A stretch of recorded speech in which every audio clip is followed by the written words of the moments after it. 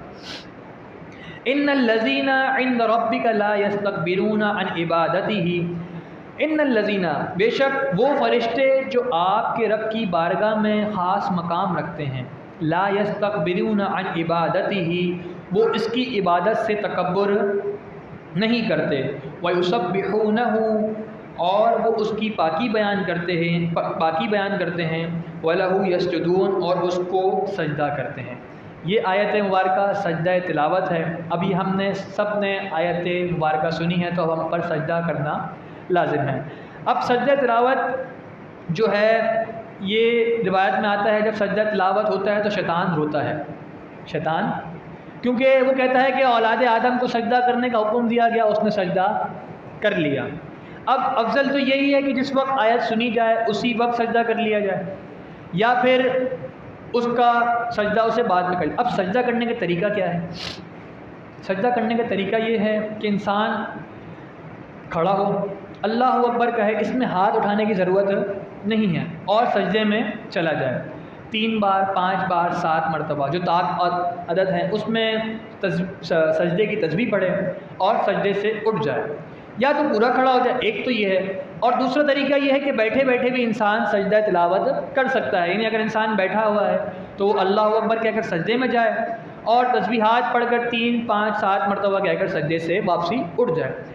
ایک ساتھ کئی سجدے بھی کیے جا سکتے ہیں، اگر کسی کو پہلے کسی نے سجدے چھوڑے میں ہو تو 2 سجدے بھی کر سکتا ہے، 3، ایک ہی تکبیر یعنی اللہ اکبر کے ساتھ سجدے میں گیا، اٹھا، اللہ اکبر، اس طریقے سے۔ اب یہ یہاں پر سجدہ تلاوت آیا ہے، انشاءاللہ درس کے آخر میں ہم سجدہ تلاوت کریں گے۔ جی، سجدہ تلاوت کے لیے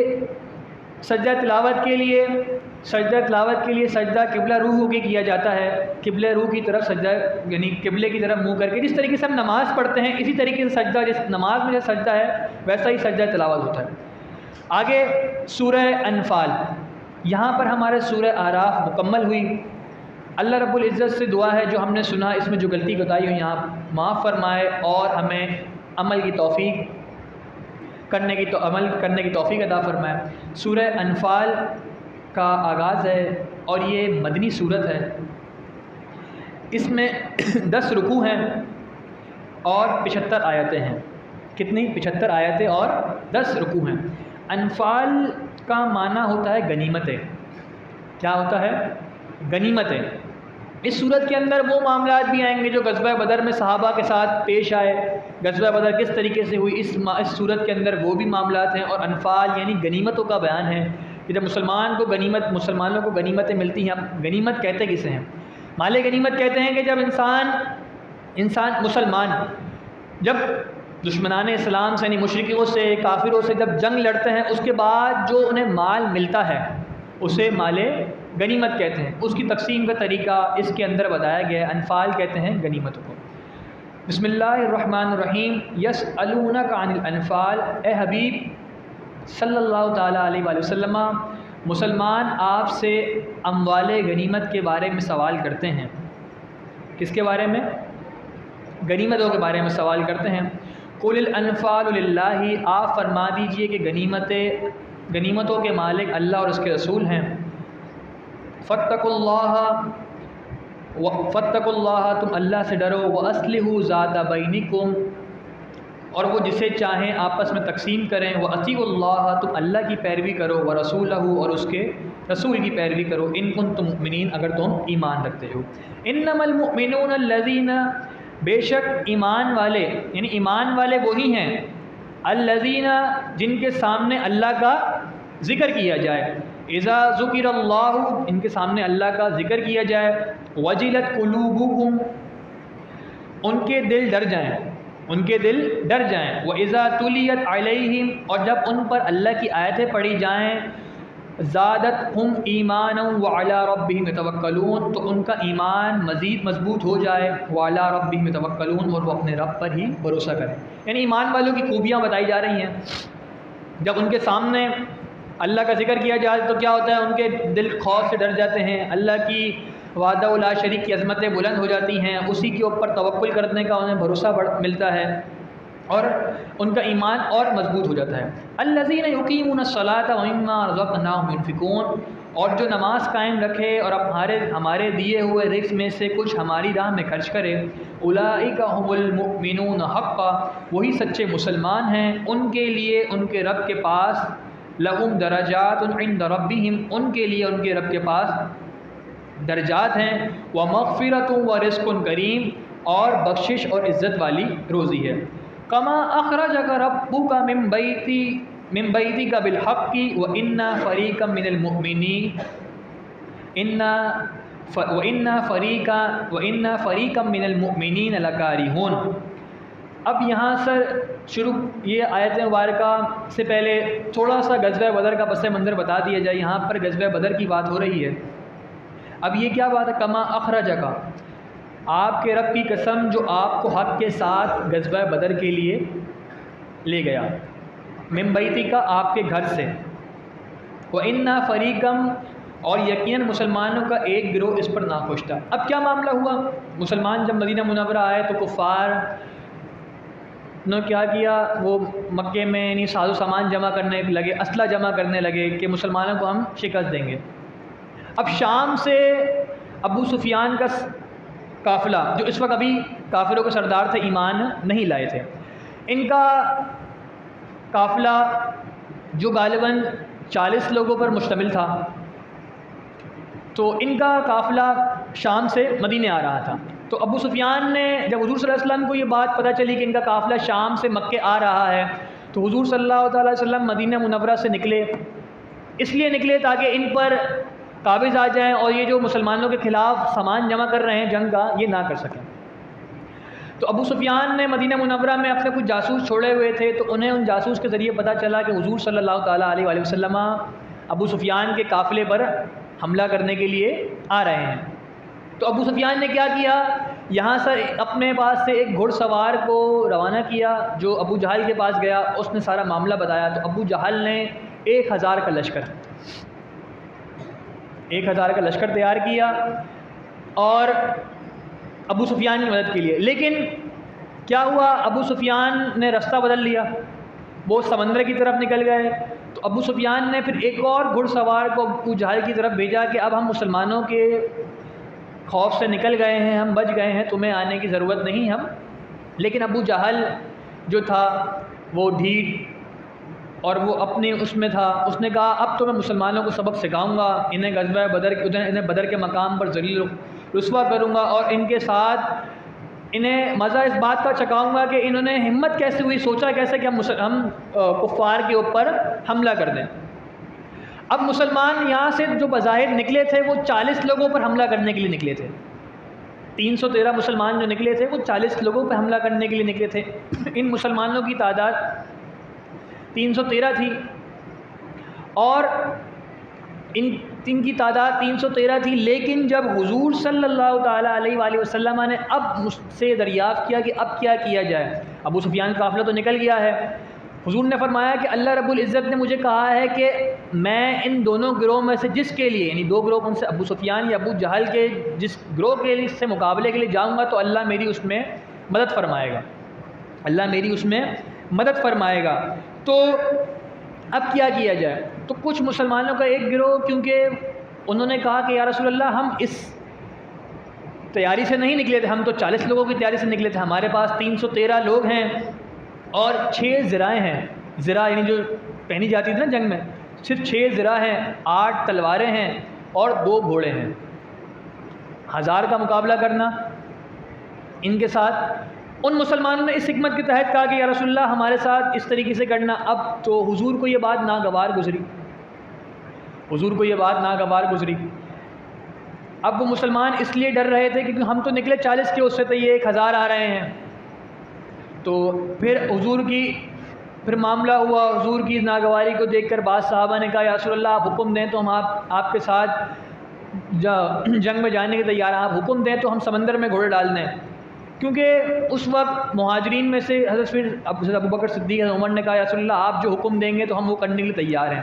پھر آپ کا یہ جذبہ دیکھ کر ابو بکر صدیق کا، عمر کا جذبہ دیکھ کر باقی صحابہ نے بھی کہا یا رسول اللہ آپ جو حکم دیں گے، کیونکہ مہاجرین صحابہ تھے یہ۔ اب انصار صحابہ سے یہ ہوا تھا معاہدہ کہ اگر مدینے میں مسلمانوں پر کوئی حملہ کرے گا تو انصار صحابی مدد کریں گے، لیکن مسلمانوں کا معاہدہ ہی تھا، لیکن اگر مدینہ منورہ سے باہر مسلمانوں پر کوئی حملہ کرتا ہے تو انصار۔ لیکن جب مہاجرین نے یہ عمل دیکھا، انصار صحابہ نے مہاجرین صحابہ کا یہ عمل دیکھا کہ وہ تو سمندر میں گھوڑے ڈالنے تیار ہیں، تو انصار نے صحابہ نے بھی کہا یا رسول اللہ ہم آپ کے ساتھ جانے کے لیے تیار ہیں، آپ جو حکم دیں گے ہم کرنے کے تیار ہیں۔ تو حضور اس پر بہت خوش ہوئے۔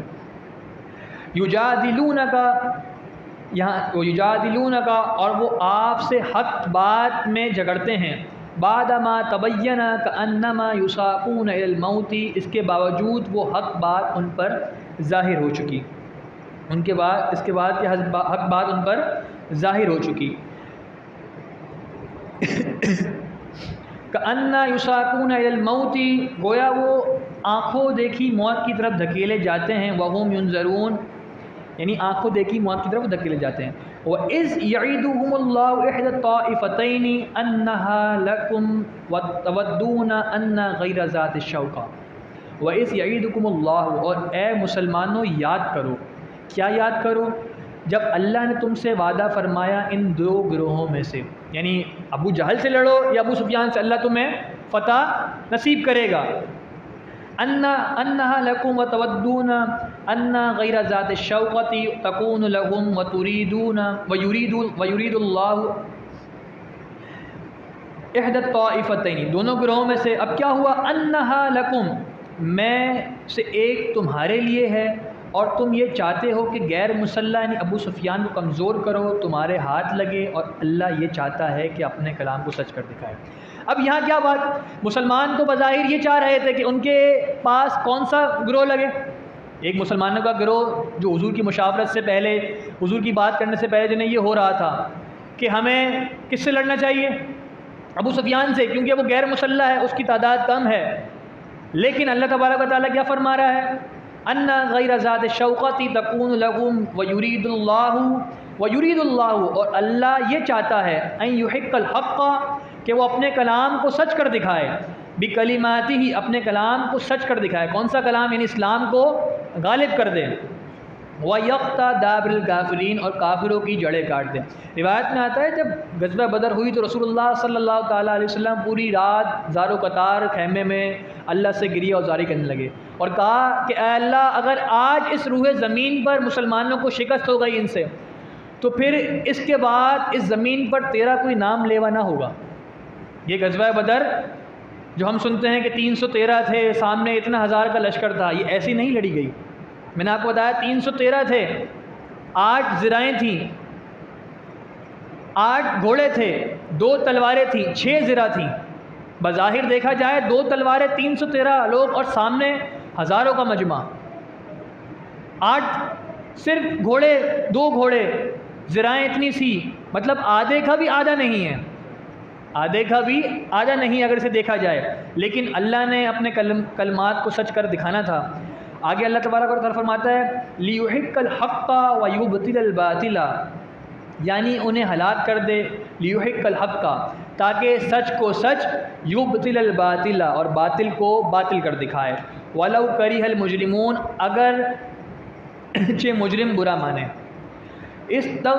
تستغیثون ربکم فاستجاب لکم انی ممدکم بألف من الملائکۃ مردفین، اور جب تم اپنے رب سے فریاد کرتے تھے فاستجاب لکم، تو اس نے تمہاری سن لی اور فرمایا میں تمہاری مدد کرنے والا ہوں، بألف من الملائکہ، الف کہتے ہیں عربی میں 1000 کو، میں مدد کرنے والا ہوں تمہاری کس سے؟ 1000 فرشتوں کے ساتھ۔ کس کے ساتھ؟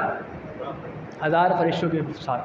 پھر مسلمانوں نے دیکھا جب غزوہ بدر ہوئی تو 1000 فرشتوں سے زیادہ، 1000 فرشتے ہیں، کئی روایت میں 1000 سے زیادہ ہیں، کہیں کسی روایت میں کتنے ہیں، لیکن پے در پے فرشتوں کی فوج نازل ہوتی گئی اور کفار کو نیست و نابود ہو کر مسلمانوں کو جو فتح ملی 313 کے مقابلے میں.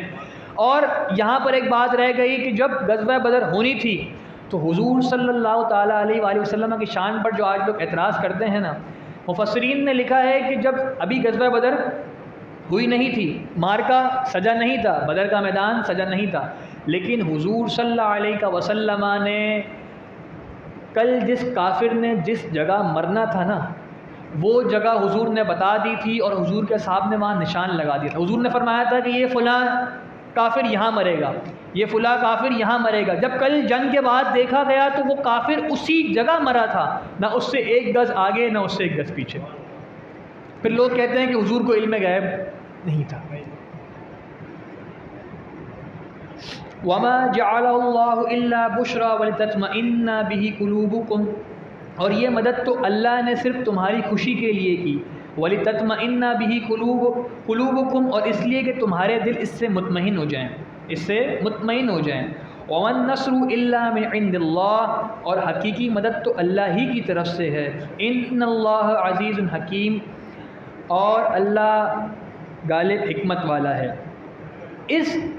اب یہاں پر ہمارا پہلا سورہ انفال کا رکوع مکمل ہوا. اگلا رکوع، دوسرا رکوع جو ہے، اِذْ يُغَشِّيكُمُ النُّعَاسَ أَمَنًا مِّنْهُ، اور اے مسلمانوں یاد کرو جب اللہ نے سکون دینے کے لیے تم پر اپنی طرف سے اونگ طاری کر دی. اب کیا ہوا؟ مسلمان تھک گئے تھے، اتنا سفر کر کے بدر آئے. ایک تو مسلمانوں پر پہلے خوف کہ ہم ان کا ملک، لیکن یہاں پر اللہ تبارک و تعالیٰ نے مسلمانوں کے اوپر اونگ طاری کر دی. کیا طاری کر دی؟ اونگ، یعنی جسے ہم کہتے ہیں نا جمائی لینا، اونگ. مسلمانوں پر اللہ تبارک و تعالیٰ نے مسلمانوں پر اونگ طاری کر دی. اب یہ اونگ مسلمانوں کے لیے اتنی بڑی رحمت تھی. بظاہر اگر کسی کو موت کا خوف ہو، جس کے سامنے موت ہو، تو اسے کبھی اونگ آئے گی؟ یہاں پر صحابہ فرماتے ہیں کہ ہمیں ایسی اونگ آئی کہ ہماری ہاتھ سے تلوار گرتی، ہم پھر تھامتے. پھر اس سے یہ ہوا کہ ہم تر و تازہ ہو گئے، ہم چست ہو گئے، ہم توانا ہو گئے. پھر کیا ہوا؟ جب ہمارے پاس یہ سب چیزیں ہوئیں تو حضرت عبداللہ بن مسعود فرماتے ہیں کہ جنگ میں غنودگی کا آنا اللہ کی طرف سے ہے. اگر جنگ میں انسان کو غنودگی آئے تو یہ اللہ کی طرف سے ہے، اور نماز کے اندر اگر انسان کو غنودگی آئے تو یہ شیطان کی طرف سے ہے، یہ شیطان کی طرف سے ہے. جب مسلمانوں پر غنودگی آئی تو مسلمانوں کو سکون راحت ملی. پھر کیا ہوا؟ وَيُنَزِّلُ عَلَيْكُم مِّنَ السَّمَاءِ مَاءً، اور تم پر آسمان سے پانی اتارا. اس لِيُطَهِّرَكُم بِهِ، تاکہ اس کے ذریعے تمہیں پاک کر دے. وَيُذْهِبَ عَنْكُمُ الرِّجْسَ الشَّيْطَانِ، اور تم سے شیطان کے وسوسوں کی ناپاکی دور کر دے. یعنی صحابہ نے جب بارش ہوئی، صحابہ نے وضو کیا، کسی نے غسل کیا. پھر اللہ تبارک و تعالیٰ نے اس بارش کے ذریعے شیطانوں کے جو وسوسے تھے اس کو اللہ تبارک و تعالیٰ نے دور کیا. وَلِيَرْبِطَ عَلَىٰ قُلُوبِكُمْ وَيُثَبِّتَ بِهِ الْأَقْدَامَ، اور تمہارے دلوں کو مضبوط کر دے اس بارش کے ذریعے، تمہارے قدم جما دے. اب یہاں پر ایک بات یہاں پہ ایک توجہ ہے کہ جب غزوہ بدر کے دن کفار جب غزوہ بدر ہونی تھی تو کفار اور غزوہ بدر کے مقام پر پہلے پہنچ گئے تھے. کفار غزوہ بدر کے مقام پر پہلے پہنچ گئے. تو اب کیا ہوا؟ جب پہلے پہنچے تو کفار نے بہترین جگہ لے لی، ان کے پاس جگہ اچھی آ گئی. یعنی ان کے پاس جو جگہ تھی وہاں پر پانی بھی تھا، وہاں پر جو ان کے پاس جگہ تھی وہ اچھی تھی، زمین بھی اچھی تھی. اور مسلمانوں کے حصے میں جو زمین آئی تھی نا، وہ ریتیلی زمین تھی جس میں پاؤں دھسے جا رہے تھے، یعنی جس میں کھڑا ہونا بہت مشکل تھا، جس میں کھڑا ہونا بہت مشکل تھا.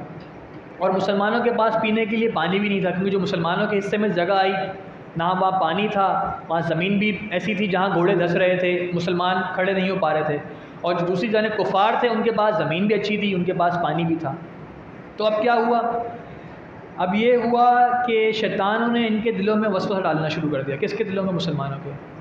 جیسے آتا ہے نا آج ہمارے دل میں، اگر ہم حق کے ساتھ چلیں تو ہوتا ہے اتنے چند لوگ ہیں. اسی طریقے سے اس وقت شیطان نے وسوسہ ڈالنا شروع کر دیا.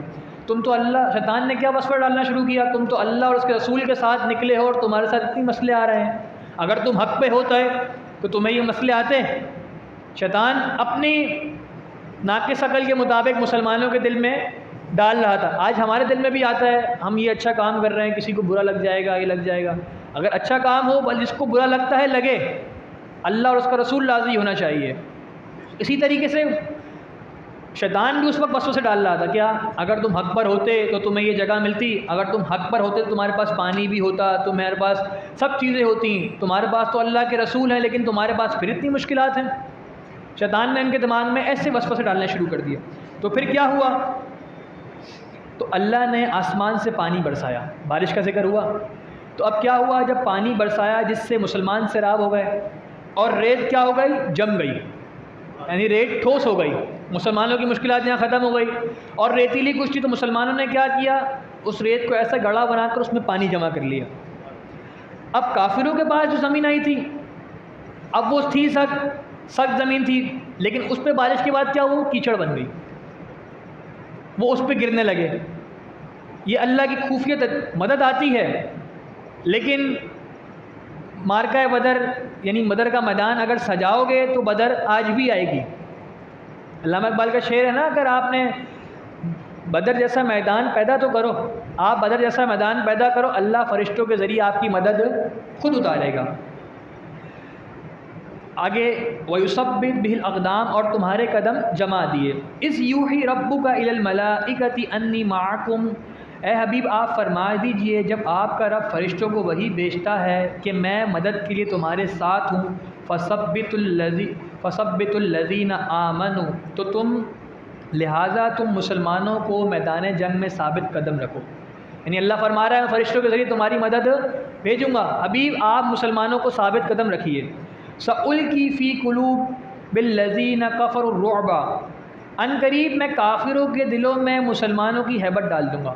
اب جب بارش ہوئی، سارا معاملہ اس طریقے سے ہوا، تھوڑی دیر پہلے جو کافر بہت شور کر رہے تھے، اپنے اوپر غرور کر رہے تھے، جب انہوں نے مسلمانوں کی کیفیت دیکھی کہ ان کے پاس زمین بھی ہو گئی، پانی بھی ہو گیا، ہماری زمین تباہ برباد ہو گئی، ہمارے سب چیزیں تباہ و برباد ہو گئیں، تو اللہ تبارک و تعالیٰ نے کافروں کے دلوں میں مسلمانوں کا رعب پیدا کر دیا، کافروں کے دلوں میں مسلمانوں کا رعب پیدا کر دیا۔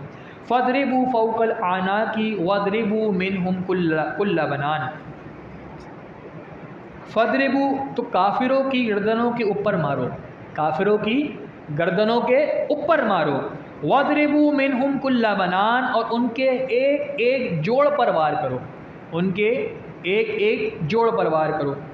یہ فرشتے ہیں، جب بدر کی لڑائی ہوئی، معاملہ سارا ہوا، تو فرشتوں نے جب پے در پے فرشتے اترے، تو صحابہ فرماتے ہیں جب ہم کسی کافر کو مارنے جاتے ہم اپنی ابھی تلوار اس کی طرف کھینچتے تھے، یعنی تلوار نکالتے ہی تھے، اس سے پہلے اس مشرک کی، اس کفار کی گردن الگ ہو جاتی تھی۔ یہ مسلمانوں کی اللہ تبارک و تعالیٰ نے فرشتوں کے ذریعے مدد کی۔ ذَلِكَ بِأَنَّهُمْ شَاقُّوا اللَّهَ وَرَسُولَهُ، یہ سزا اس لیے ہے کہ انہوں نے اللہ اور اس کے رسول کی مخالفت کی۔ یہ سزا کیوں ہے؟ انہوں نے اللہ اور اس کے رسول کی مخالفت کی۔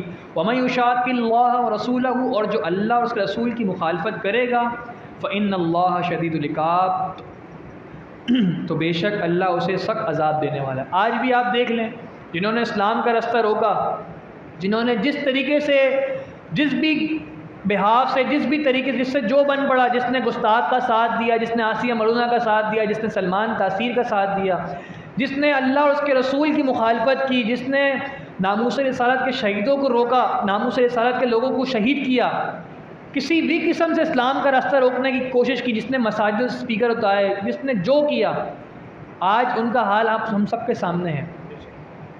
اور جنہوں نے حضور کے نام پر اپنا سب کچھ تن من جدا کر دیا، حضور کے نام کی بات کی، آج اتنے زمانے گزرنے کے بعد بھی دیکھا جائے تو ہمارے اکابر علماء، ان کا نام آج تک موجود ہے۔ ابھی آپ زیادہ دور ہی نہیں جائیے، ابھی آپ فی زمانہ، جو زمانے میں ابھی ہم جنہیں اپنی آنکھوں سے دیکھا ہے، علامہ حافظ خادم حسین رضوی رحمۃ اللہ علیہ، ہمارے استاد محترم کو آپ دیکھ لیجئے، زیادہ دور بھی نہیں جائیے، انہوں نے صرف حضور کی ناموس پر پہرا دیا۔ آج دنیا ان کے مشن پہ جان دینے کے لیے، کٹ مرنے کے لیے تیار ہے۔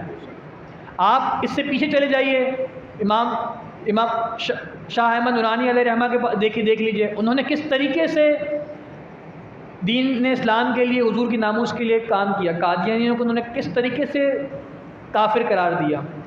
آپ اعلیٰ حضرت کو دیکھ لیجیے، آج ہمارے دادا، پیچھے پر دادا اگر دیکھا جائے تو ہم میں سے کچھ ہی ہوں گے جنہیں اپنے پر دادا کا نام بھی شاید ہی یاد ہو، لیکن آج ہم امام احمد رضا کا نام ان کے والد کا نام بھی ہمیں سب کو یاد ہوگا، ان کی اولاد جو نسل ہے، ان کا طریقہ ہے خلافت، ان کا جو کس سلسلے سے ہیں وہ بھی ہمیں پتہ ہے۔ کیوں؟ کیونکہ انہوں نے حضور سے وفا کی تھی کہ محمد سے وفا تو نے تو ہم تیرے ہیں، یہ جہاں چیز ہے کیا، لوح قلم تیرے ہیں۔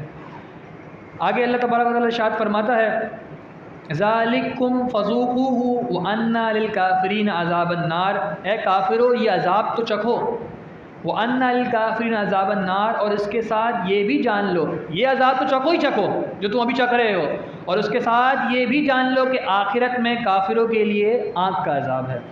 یا ایھا الذین آمنوا اذا لقیتم الذین کفروا، اے ایمان والو جب کافروں کے لشکر سے تمہارا مقابلہ ہو، زحفا فلا تولوہم الادبار، تمہارا مقابلہ ہو تو انہیں ان سے پیٹ نہ پھیرو، یعنی بتایا جا رہا ہے جب تمہارا مشرکین سے اس سے مقابلہ ہو تو تم نے پیٹ پھیر کر نہیں بھاگنا ہے۔ وَمَن يُوَلِّهِمْ يَوْمَئِذٍ دُبُرَهُ إِلَّا مُتَحَرِّفًا لِلْقِتَالِ أَوْ مُتَحَيِّزًا إِلَىٰ فِئَتَيْنِ، دو صورتیں بتائی ہیں کیا، اور جو اس دن ان سے پیٹ پھیرے گا، یعنی مسلمانوں میں سے جب جنگ ہو رہی ہو جو جہاد سے پیٹ پھیر گیا تو وہ اللہ کے غضب کا مستحق ہوگا اور اس کا ٹھکانہ دوزخ ہے، اور وہ کیا ہی برا ٹھکانہ ہے۔ مگر فقط بغضب من اللہ، مگر یہ کہ وہ پیٹ پھیرنے والا، دو صورتیں ہیں، دو صورتوں میں پیٹ پھیرنا جائز ہے۔ اب وہ دو صورتیں کون سی ہیں؟ ایک صورت تو یہ ہے کہ جنگ جس طریقے سے کی جاتی ہے بظاہر سامنے کفار کو بتانے کے لیے کہ ہم شکست کھا رہے ہیں، ہم پیچھے رہے ہیں، یعنی حرکتیں ایسے کرنا کہ وہ مسلمان وہ سمجھے کہ مسلمان پیچھے ہو رہے ہیں، اس طریقے سے کہ وہ ہے جب جنگ ہوئی جنگ ہوئی تو قلعہ مسلمان پیچھے ہوئے تو کافروں نے اپنا قلعے کے دروازے کھول دیے، جب کافروں نے قلعے کے دروازے کھولے اور مال غنیمت لوٹنے آئے، یعنی لوٹنے کے لیے سامان مسلمانوں کا لوٹنے آئے تو مسلمان ان پر دوبارہ حملہ ہوا۔ یہ ایک طریقہ ہوتا ہے جنگ کا، ایک یہ ہے، اور دوسرا اس صورت میں جائز ہے جب اپنی جماعت سے کوئی جا کر مل جائے، جنگ سے پیٹ نہ پھیرے۔ مأواہم جہنم، تو اس کا ٹھکانہ جہنم ہے، وبئس المصیر، اور وہ کتنی ہی بری لوٹنے کی جگہ ہے۔ فلم تقتلوہم، تم انہیں اپنی طاقت سے قتل نہ کرو، ولکن اللہ قتلہم، لیکن در حقیقت اللہ نے انہیں قتل کیا۔ جب غزوہ بدر کا معاملہ ختم ہوا تو کچھ مسلمانوں نے یہ گمان کرنا شروع کر دیا کہ ہم نے انہیں اپنی طاقت سے قتل کیا، مشرکین کو، تو اللہ تبارک و تعالیٰ ارشاد فرماتا ہے کہ تم نے انہیں اپنی طاقت سے قتل نہیں کیا بلکہ اللہ نے انہیں قتل کیا۔ وما رمیت اذ رمیت ولکن اللہ رمی، یہ آیت مبارکہ حضور صلی اللہ تعالیٰ علیہ وآلہ وسلم کی شان و عظمت بیان فرما رہی ہے۔ اس کا اگر ترجمہ دیکھیں تو انسان مچل جائے۔ وما رمیت اذ رمیت، اب یہاں پر کیا معاملہ ہے؟ حضور صلی اللہ تعالیٰ علیہ وآلہ وسلم نے غزوہ بدر کے موقع پر ایک مٹھی میں، اپنی مٹھی مبارکہ میں مٹی لی، اور روایت میں ہے کہ آپ نے سورہ یاسین کی 9 آیتیں اس پہ پڑھ کر پھونکی مٹی کے اوپر، اور وہ کافروں کی طرف پھینک دی۔ آپ نے، حضور صلی اللہ علیہ وسلم نے کافروں کی طرف پھینک دی، تو کیا ہوا؟ وہ حضور کا مٹی پھینکنا کافروں کی طرف، تو اس سے کیا ہوا؟ کافروں کے اوپر حضور کا رعب آ گیا اور مسلمانوں کا رعب آ گیا، اور مٹی کافروں کی آنکھ ناک کان میں چلی گئی۔ لیکن پھینکی کس نے تھی؟ حضور صلی اللہ علیہ وسلم۔ قرآن کا ارشاد فرما رہا ہے وما رمیتا، اے حبیب وہ مٹھی بھر خاک جو آپ نے کافروں کی طرف پھینکی، اذ رمیتا وہ آپ نے نہیں پھینکی، ولکن اللہ رما بلکہ اللہ نے پھینکی۔ کس نے پھینکی؟ یعنی کیا پتہ چلا؟ حضور صلی اللہ تعالیٰ علیہ وسلم کا جو فعل ہے در حقیقت وہ اللہ کا فعل ہے، یعنی جو حضور کرتے ہیں، جو حضور کر رہے ہیں، جو حضور نے کیا، وہ سب اللہ تبارک و تعالیٰ کی رضا سے، اور اللہ تبارک و تعالیٰ جو حکم فرماتا ہے وہی حضور کرتے ہیں۔ جو آپ نے مٹی پھینکی وہ آپ نے نہیں پھینکی بلکہ اللہ نے پھینکی۔ وَلِيُبْلِيَ الْمُؤْمِنِينَ مِنْهُ بَلَاءً حَسَنًا، اور اس لیے کہ اللہ مسلمانوں کو اپنی طرف سے اچھا انعام، یعنی اچھا انعام سے مراد فتح دے گا اور مال غنیمت دے گا۔ ان اللہ سمیع علیم، بے شک اللہ خوب سننے والا اور جاننے والا ہے۔ ذالکم وان اللہ موحن قید الکافرین، اور یہ فتح اور نصرت تو ہو چکی، اس کے ساتھ یہ ہے کہ اللہ کافروں کے مکر کو کمزور کرنے والا ہے۔ ان تستفتحوا فقد جاءکم الفتح، اے کافرو اگر تم فیصلہ چاہتے ہو تو فیصلہ تمہارے سامنے آ چکا ہے۔ اب یہاں پر یہ بات ہے کہ جب یہ سارا معاملہ ہوا تو کافروں کو میں سے انہوں نے کیا کیا، انہوں نے ابو جہل نے بھی یہاں تک کہ دعا کی تھی، بعض کافروں نے غلاف کعبہ میں لپٹ کے دعا کی تھی، اے یا اللہ اگر جو سچا ہے مسلمانوں میں سے، یعنی حضور اگر تیرے سچے نبی ہیں یا یہ، تو اسے فتح و نصرت سے نوازنا۔ یہ مشرکوں نے دعا کی تھی، جو سچا ہے اسے فتح و نصرت سے، اگر وہ سچے ہیں تو انہیں، اگر ہم سچے ہیں تو ہم۔ اب اللہ تبارک تعالیٰ ارشاد فرماتا ہے اے کافرو اگر تم فیصلہ چاہتے ہو تو فیصلہ تمہارے سامنے آ چکا ہے۔ فتح کس کی ہوئی ہے؟ مسلمانوں کی ہوئی ہے، فیصلہ تو اب تمہارے سامنے آ چکا ہے۔ وَإِن تَنْتَهُوا فَهُوَ خَيْرٌ لَكُمْ، اور اگر تم ہمارے حبیب صلی اللہ تعالیٰ علیہ وآلہ وسلم کی دشمنی سے باز آ جاؤ، فَهُوَ خَيْرٌ لَكُمْ، تو یہ تمہارے لیے بہتر ہے، بھلا ہے۔ وَإِن تَعُودُوا نَعُدْ، اور اگر تم پھر شرارت کرو گے تو ہم پھر سزا دیں گے۔ اب بھی اگر تم باز نہیں آتے نا، اگر تم نے اس کے بعد بھی شرارت کی تو پھر ہم تمہیں سزا دیں گے۔ وَلَن تُغْنِيَ عَنْكُمْ، اور سزا دیں گے، اور وَلَن تُغْنِيَ عَنْكُمْ، اور تمہارا گروہ چاہتا ہے، فِئَتُكُمْ تمہارا گروہ چاہتا ہے، شَيْئًا وَلَوْ كَثُرَتْ کتنا ہی زیادہ ہو تمہارے کسی کام نہ آئے گا۔ کیا مطلب؟ تمہارا گروہ چاہتا ہے کتنا ہی زیادہ ہو تمہارے کسی کام نہ آئے گا، یعنی تم جتنے ہی چاہے کیوں نہ ہو، تم ابھی بھی تو زیادہ تھے نا، غزوہ بدر میں بھی تم زیادہ تھے، تمہارا گروہ تمہارے کوئی کام آیا؟ کچھ ہوا؟ نہیں ہوا۔ وَأَنَّ اللَّهَ مَعَ الْمُؤْمِنِينَ، اور بے شک اللہ مسلمانوں کے ساتھ ہے۔ یہاں پر ہمارے سورہ انفال کا دوسرا رکوع مکمل ہوا۔ اللہ رب العزت سے دعا ہے جو ہم نے سنا اس میں جو غلطی کوتاہی ہو معاف فرمائے، اور جو کچھ ہم نے سیکھا حضور صلی اللہ علیہ وسلم سے، جو ہم نے اس میں عشق و وفا کا درس سیکھا، اس پر عمل پیرا ہونے کی توفیق عطا فرمائے۔ وآخر دعوانا الحمدللہ رب العالمین۔